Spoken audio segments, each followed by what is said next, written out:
So like I mentioned the other day, the train switch is right up the hill. And the purpose of this switch is to allow me at this intersection to decide to go either toward the beach house, which is pretty much a dead end for right now, but it's not going to be soon.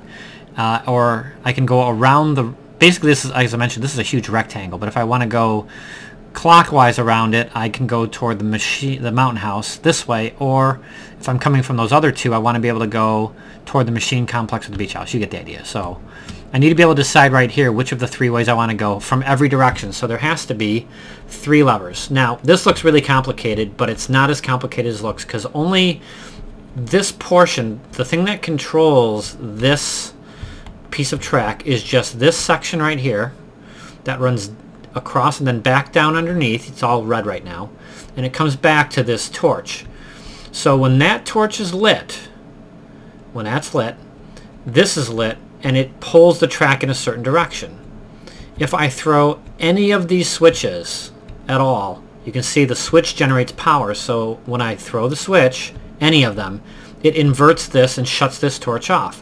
When it shuts the torch off, the track reverts back to the direction it was pointed, which is this way. See what I'm saying? So that's how this works. So all I had to do is, again, you can kind of ignore all the rest of it. I just need I just have to flip this circuit right here on and off to move this piece of track. And all 3 switches do exactly the same thing. They just feed back to this block from the side to override and power that block to shut this off. And if I flip this the other way, like I said, it powers the whole mess off, and I go that way. Now, you might be thinking to yourself, well, if it only points 2 ways, how does that work? And this is just the weird thing about how track works. If you're going fast enough and the track is like this, it doesn't care that there's a gap. It will go right over this gap with the minecart. So you don't need, it looks kind of weird, but trust me, it works. And that's really all there is to it. So, like I said, the beauty of this thing is if I wanted to go to the beach house, same thing here. It didn't really connect, it didn't make a straight piece, but it effectively will do the same thing. The cart will go right across this and then go that way.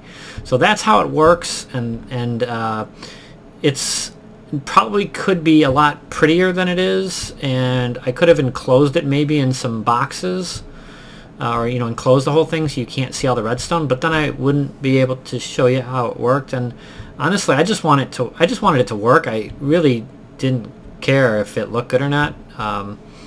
It's really funny too, because obviously if you're standing a little ways away and you look up at it, it's just a big mess of rock.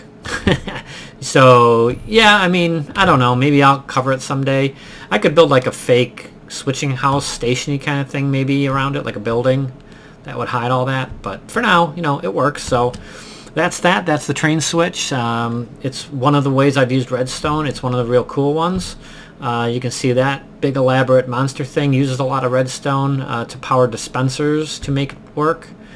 You may not, you don't think about it, but all the doors, all the buttons and step plates, pressure plates you use, those are technically all redstone. So you're probably using redstone now, you just don't realize it. And you don't have to do, it doesn't have to be as complex as that train switch, rail switch, to be useful. You can use it for a lot of cool stuff, from lighting rooms up when you're not in them, to I thought about doing that before, is rigging a lighting system in the redstone laboratory so that I can see, maybe when I come in the room, the redstone lanterns light the room, and when I leave it gets dark. But then of course monsters would spawn, so I don't know if that's such a good idea. But maybe I could flood the room with water. No, that won't work because it'll ruin all the redstone. Dang it!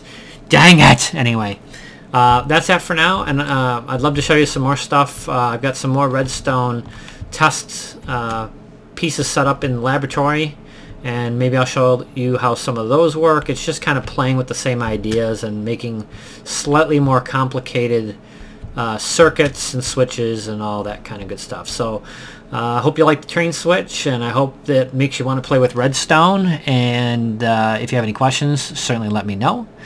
That's it for now. Hasta la vista.